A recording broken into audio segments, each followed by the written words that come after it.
The members asked about two separate cases of fraudulent claims. They were unrelated and of different natures. In the first case, more than 4,400 individuals were found to have made false SkillsFuture credit claims within a very short period last year, amounting to over $2 million. The fraudulent claims were made by individuals who did not attend any training, but falsely claimed to have done so. They acted largely on their own accord, prompted by a viral WhatsApp message. As at December, over 90% of these individuals have either made full payment or have made arrangements for installment payments. Those who did not respond will be blacklisted for all future SkillsFuture grant claims until they have repaid. We will also not rule out further legal and enforcement actions. Arising from that episode, SSG, or SkillsFuture Singapore, has reviewed the claim processes for SkillsFuture credit. Individuals can no longer be directly reimbursed by SSG for use of SkillsFuture credit. This has already been implemented. Instead, payments will be made to training providers who then reduce the course fees chargeable accordingly. This arrangement has significantly reduced the risk of false claims under SkillsFuture credit. At the same time, the claim process is still convenient and easy and has not affected the number of individuals using their SkillsFuture credit for training every month. The second case involves $40 million of fraudulent claims. It did not involve SkillsFuture credit or new SkillsFuture programs. Instead, the fraudulent claims were for training grants drawn from the Skills Development Fund, or SDF. The SDF was established in 1979 to support the training and retraining of workers and workforce upgrading programs, and is built up through levies collected from employers. It is therefore a scheme that has been around for many, many years.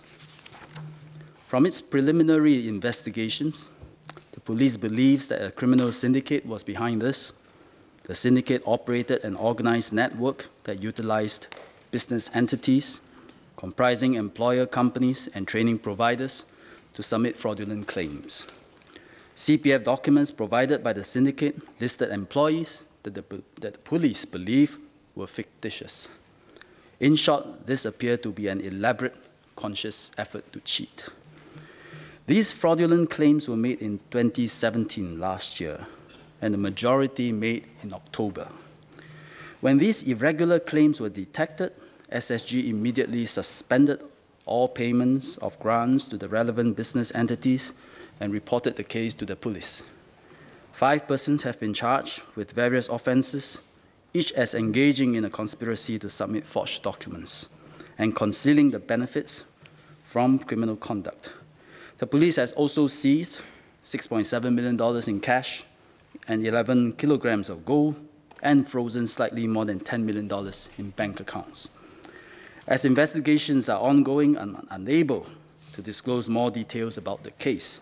But what is clear about the case is that it involves fraudulent claims amounting to a large quantum. This should not have been allowed to happen. While we cannot always prevent all forms of fraudulent activities, SSG should have detected this case much earlier, especially when it's so egregious and the amount involved so large. SSG's priorities are now as follows.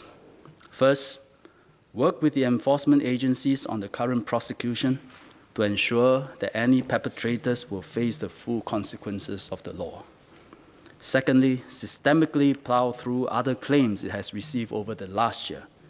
And thankfully, so far, there is no evidence of other cases of a similar nature. Thirdly, and very urgently, improve the system of fraud detection, checks, and audits. SSG has formed an interagency process review task force overseen by its board and comprising members from the SSG management, the Accountant General's Department, Commercial Affairs Department, and the Ministry of Education. The task force is conducting a thorough review of how fraudulent cases happen and will evaluate the current fraud detection system and make recommendations to improve the system. Specifically, I've directed SSG to strengthen its fraud detection system through data analytics.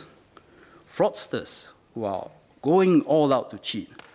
They are getting more sophisticated in their plans, more elaborate.